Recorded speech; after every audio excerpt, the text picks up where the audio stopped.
అందరికీ నమస్తే అండి. Welcome back to our channel. అందరూ బాగున్నారనుకుంటున్నాను. ఇవాళ ఒక మంచి ఇన్ఫర్మేటివ్ వీడియోని అయితే షేర్ చేస్తున్నాను.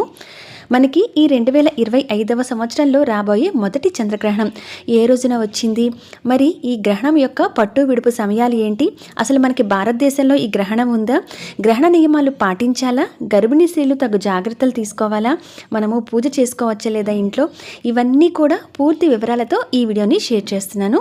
ఎక్కడా కూడా స్కిప్ చేయకుండా చూడండి. ఫాల్గుణ మాసంలో అంటే ఇప్పుడు మనకి మొదలైన ఈ ఫాల్గుణ మాసంలోనే సంపూర్ణ చంద్రగ్రహణం రాబోతుందండి. మనకి సూర్యగ్రహణం, చంద్రగ్రహణం అని వస్తూ ఉంటాయి. అటువంటప్పుడు కొన్ని నియమాలను పాటిస్తూ మనం ఆ సూతకాలం నియమం ఏదైతే ఉంటుందో అవన్నీ పాటిస్తూ ఇల్లు, పూజా గదిని శుభ్రం చేసుకుంటూ పట్టు స్నానం చేయటం, విడుపు స్నానం చేయటం, ఆ తర్వాత మాత్రమే పూజన చేసుకోవటం, ఆ సమయాల్లో ఏవి కూడా వండిన పదార్థాలు కానీ ఏ పదార్థాలు కానీ తినకుండా ఉండటం, ఇటువంటివన్నీ పాటిస్తూ ఉంటాం. మరి అటువంటి చంద్రగ్రహణం ఈ ఫాల్గుణ మాసంలో 14వ తారీఖు మార్చిన శుక్రవారం పౌర్ణమి వేళలో మనకి ఈ చంద్రగ్రహణం ఏర్పడుతుంది. 2025వ సంవత్సరంలో మొట్టమొదటి చంద్రగ్రహణంగా సంపూర్ణ చంద్రగ్రహణంగా ఏర్పడుతుంది. మరి ఈ చంద్రగ్రహణం అంటే ఏంటి అని అంటే, సైంటిఫిక్గా చూస్తే సూర్యునికి చంద్రునికి మధ్య భూమి అడ్డుగా వస్తే దాన్ని చంద్రగ్రహణంగా పిలుస్తాం. ఈసారి మనం ఈ సంపూర్ణ చంద్రగ్రహణాన్ని కేతుగ్రస్త సంపూర్ణ చంద్రగ్రహణంగా పిలుస్తున్నాం. ఈ సమయంలో చంద్రుడు ఎవరికి కనపడడనమాట. 14వ తారీఖు మార్చి 2025వ సంవత్సరంలో ఈ సంపూర్ణ చంద్రగ్రహణం రోజే మనకి హోళీ పౌర్ణిమ కూడా. ఈ రోజున మరొక ప్రత్యేకత లక్ష్మీ జయంతి కూడా. మనందరం కూడా హోళీ పండుగను చేసుకుంటూ ఉంటాము. లక్ష్మీ అమ్మవారికి పౌర్ణమి వేళలో ప్రత్యేకంగా పూజ చేసుకుంటూ ఉంటాము. అయితే ఈ గ్రహణం అనేది కేతుగ్రస్త సంపూర్ణ చంద్రగ్రహణం.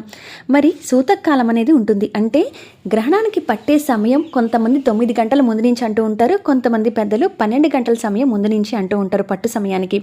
ఆ సమయం నుంచి కూడా దేవాలయాన్ని మూసివేయటం, పట్టు స్నానాన్ని చేయటం, ఈ విడుపు స్నానాలు చేయటం, ముఖ్యంగా స్వామివారి ఆరాధనలో అంటే దైవ చింతనలో గడపడం ఆ చంద్రగ్రహణం సమయం అంతా, ఏ పదార్థాలు తినకుండా ఉండటం, ఆల్రెడీ ఇంట్లో నిల్వ ఉన్న పదార్థాల మీద దర్భలు వేసుకోవటం, ఇటువంటివన్నీ కూడా ఆ పట్టు సమయం ఏ విధంగా అయితే స్నానం చేస్తారో విడుపు సమయం తర్వాత కూడా తలస్నానం చేసి ఆ తర్వాత అప్పటికప్పుడు వండిన పదార్థాలు తీసుకొని తినటం, అలాగే ముఖ్యంగా ఇంటిని, పూజా గదిని శుభ్రం చేసుకోవటం, ఆ తర్వాత పూజ చేసుకోవటం, ఇవన్నీ కూడా గ్రహణ సమయాల్లో మన పెద్దల నుంచి కూడా మనం పాటిస్తూ ఉన్నది.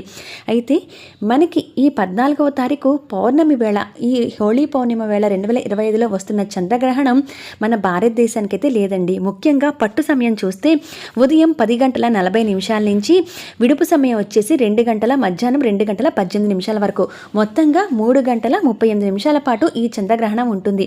అయితే మనకి రాత్రి వేళలో చంద్రుడు ఉంటూ ఉంటాడు. ఇప్పుడు ఈ గ్రహణం పట్టింది ఉదయం పూట కాబట్టి మనకు అసలు చంద్రుడే కనబడ్డు కదా, కాబట్టి మనకైతే ఈ చంద్రగ్రహణం లేదు. అంటే భారతదేశ ప్రజలు ఎవరైతే ఉన్నారో మనము ఈ చంద్రగ్రహణ నియమాల్ని పాటించడం అవసరం లేదు.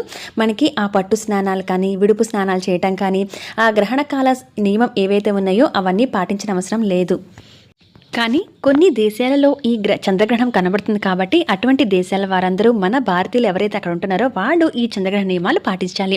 ఆస్ట్రేలియా, యూరోప్, అమెరికా, ఉత్తర అమెరికా, దక్షిణ అమెరికా, పసిఫిక్, అట్లాంటిక్, ఆర్కిటిక్ మహాసముద్రం, తూర్పు ఆసియా, అర్జెంటీనా, కెనడా, దక్షిణ Africa, Egypt, France, England, Spain, Belgium, Canada, ఇలా మరికొన్ని దేశాల్లో కూడా ఈ చంద్రగ్రహణం ఏర్పడుతుంది. అయితే ఇక్కడ నేను చెప్పిన పట్టు విడుపు సమయాలు మన భారతదేశం ప్రకారం చెప్పా కదండి. ఆయా దేశాల్లో మనకి రాత్రి అయితే వాళ్ళకి పగలు, వాళ్ళకి పగలైతే మనకి రాత్రి, లేదా మనకి పగలైతే వాళ్ళకి రాత్రి, ఇలా మారుతూ ఉంటుంది. కాబట్టి అవి వాళ్ళ సమయాలు ఏవైతే ఉన్నాయో ఆ దేశం ప్రకారం చూసుకొని ఆ చంద్రగ్రహణం సమయాల్లో కొన్ని నియమాలు అయితే పాటించాలి. అయితే ఇవన్నీ కూడా మన సాంప్రదాయాలను, మన ఆచారాలను పాటిస్తూ వేరే దేశాల్లో ఉన్నవాళ్ళు అటువంటి నియమాలు పాటిస్తే సరిపోతుంది.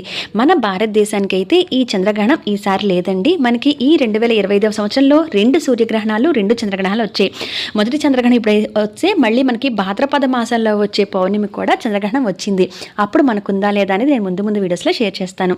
అయితే ఈసారి ఈ హోళీ పౌర్ణిమ రోజు వచ్చిన ఈ చంద్రగ్రహణం మనకి లేదు కాబట్టి మనము ఎటువంటి నియమాలు పాటించిన అవసరం లేదు. అయితే గర్భిణీ స్త్రీలు ఎవరైతే ఉన్నారో, ఎవరైతే వేరే దేశాల్లో ఉండి చంద్రగ్రహణం పట్టిన దేశాలు ఎవరైతే ఉన్నారో వాళ్ళైతే కనుక ప్రెగ్నెంట్ లేడీస్ ఉంటే, ఎందుకంటే మన వాళ్ళు చాలామంది ఉద్యోగాల రీత్యా అక్కడ సెటిల్ అయిన వాళ్ళు ఉంటూ ఉంటారు కదా, అటువంటి వాళ్ళు ఎవరైనా ఉంటే ఈ సమయంలో ఏ పదార్థాలు కొంచెం తినకుండా ముందుగానే వారు చక్కగా ఆకలితో అనేది ఉండకుండా వారు ముందుగానే తినచ్చు. ఆ సమయాల్లో ఏవి తినకుండా కదలకుండా ఒక చోట పడుకోవటం, తుంచినవి అంటే ఇలా విరక్కొట్టినవి అటువంటి పనులు చేయకుండా ఉండటం, అంటే ఇలా గిల్లకూడదు తుంచకూడదు అంటుంటారు కదా.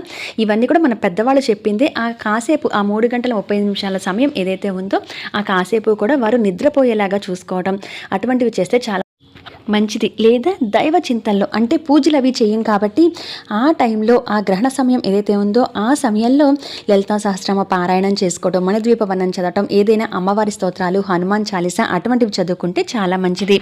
అయితే ఇక్కడ నేను చంద్రునికి సంబంధించి ఒక చిన్న మంత్రాన్ని కూడా ఇచ్చాను చూడండి. అది చదువుకున్నా కూడా చాలా మంచి ఫలితం ఉంటాయి.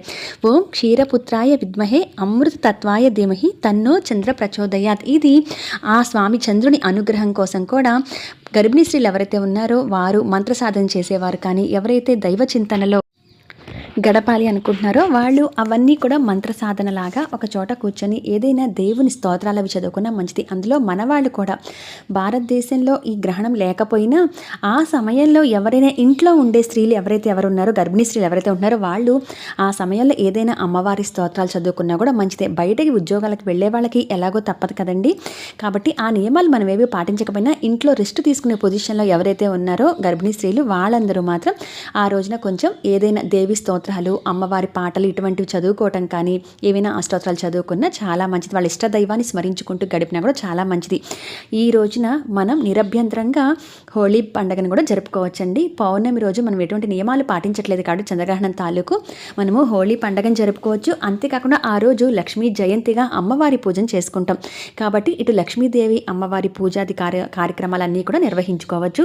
మనం దర్భలు వేయటం కానీ, పట్టు స్నానం చేయటం కానీ, విడుపు స్నానం చేయటం కానీ, లేదా ఆ గ్రహణ సమయం ఏదైతే ఉందో ఆ సమయం తర్వాత మన పూజా గదిని శుభ్రం చేయాలని ఏమీ లేదు. మనం ఈ పౌర్ణిమ తారీఖు ముందుగానే అన్ని పనులు ముగించుకొని చక్కగా పూజా రూమ్ని అంతా శుభ్రం చేసుకొని మనం ఇంకా ఆ రోజు ప్రత్యేకంగా పౌర్ణమికి లక్ష్మీదేవి అమ్మవారికి పూజలు చేసుకుంటే కూడా చాలా చాలా మంచిది.